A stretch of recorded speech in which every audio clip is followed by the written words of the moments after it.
Here with Mark Willis at the end of the BMW HP4 launch at Wakefield Park. Mark's had a good day today riding the standard S1000 RR and also the new up-spec HP4. We're just going to go through some of the observations from today.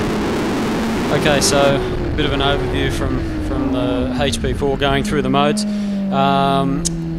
We spent a little bit of time in the first session this morning taking it through the different modes. I didn't feel a lot of difference in the suspension with the changes in each mode, probably purely because we were getting faster as each lap went past. I did sort of 2 or 3 laps in each setting, but obviously our speed was increasing at the same time, so the noticeable changes in the DDS suspension wasn't that noticeable for me. As the sessions went on, I focused more on the slick setting, which gives it the most or the least intervention from the electronics. I ended up running -4, which is what we were recommended to sort of try to stay with.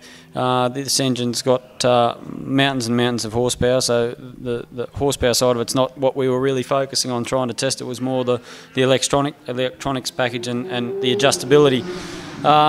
Suspension-wise, we changed both compression and rebound on the rear and the setting for the front.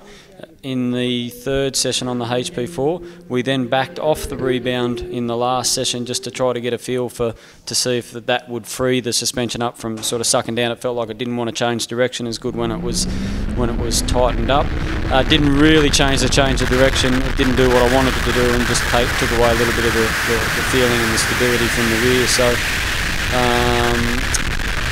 Braking wise, the HP4's brakes over the standard RR are probably the most noticeable difference between the two bikes. If you jumped on one to the other, back to back, the braking force on the HP4 is incredible.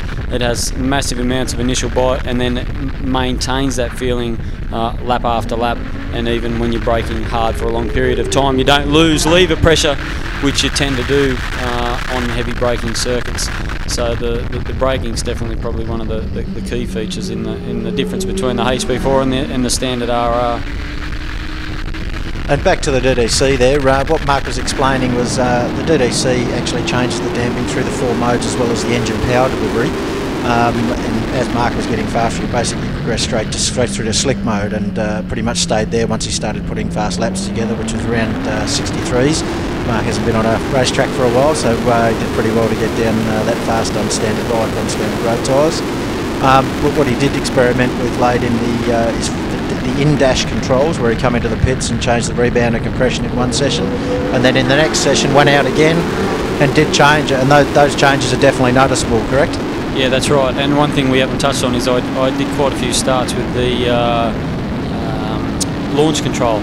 I've never been a big fan of electronic launch controls. I've always maintained that a good motorcycle rider should be able to get any motorcycle off the line. But I am impressed with the HP4's launch control. It does make a bike that has traditionally been quite difficult to get off the line quite a lot easier to get off the line. I think there has been some changes made to the clutch as well, which obviously help. But the engine being set at I think about 8,500 revs allows you to feed the clutch in and get some good drive off the line without sort of bogging down and getting too much wheelie action. So. All right, thanks for your help today, Mark. And any final observations on this bike? Do you want one? Love one. Cheers, thank you.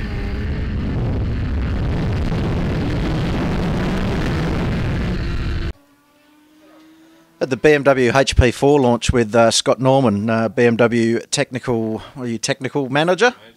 We're just going to have a quick talk to Scott about the adaptive damping characteristics of the Sachs suspension system on the new HP4. Give us a quick layman's run through, if you can, Scott, with how it works and how it differs to other systems people might have experienced before.